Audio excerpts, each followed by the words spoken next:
Telangana CM Revanth Reddy కీలక వ్యాఖ్యలు చేశారు. రాష్ట్రంలో శాసనసభ ఎన్నికలు 2028 డిసెంబర్లో జరగవని చెప్పారు. అసెంబ్లీ స్థానాల సంఖ్య 119 నుంచి 182కి, లోక్సభ స్థానాలు 17 నుంచి 26కు పెరుగుతాయని చెప్పారు. 2029 మే, జూన్లో శాసనసభ ఎన్నికలు జరుగుతాయని చెప్పారు. 182 స్థానాల్లో 117 సీట్లకు పైగా గెలుస్తామని, ఇది భద్రాచలం రాముడిపై ఆనా అని రేవంత్ వ్యాఖ్యానించారు. ఈనాడు నేను చెబుతున్న ఎన్నికల జోస్యం 36 నెలల ముందు ఖమ్మం గడ్డ మీద నుంచి నేను చెప్తున్నా.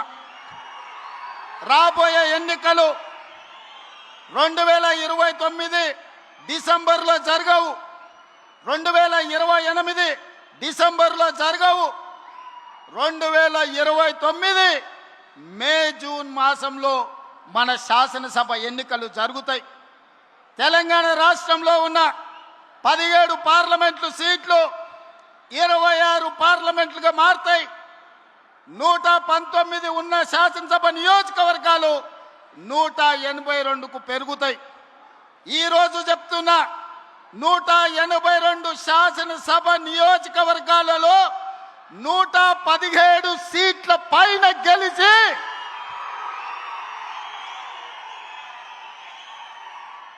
ఒకటి 7 మీడియా మిత్రులారా రాసుకోండి.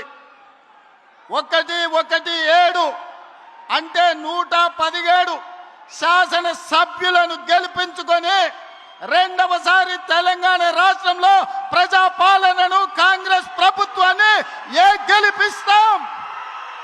రాముడు మీద, భద్రాచలం రాముడు మీద ఆనా. ఇది ఖమ్మం కాంగ్రెస్ కార్యకర్తల మాట. కాసుకో చంద్రశేఖర్ రావు, నువ్వు, నీ కొడుకు, నీ అల్లుడు, నీ బిడ్డ, నీ చుట్టాలు, నీ భజన పరులు,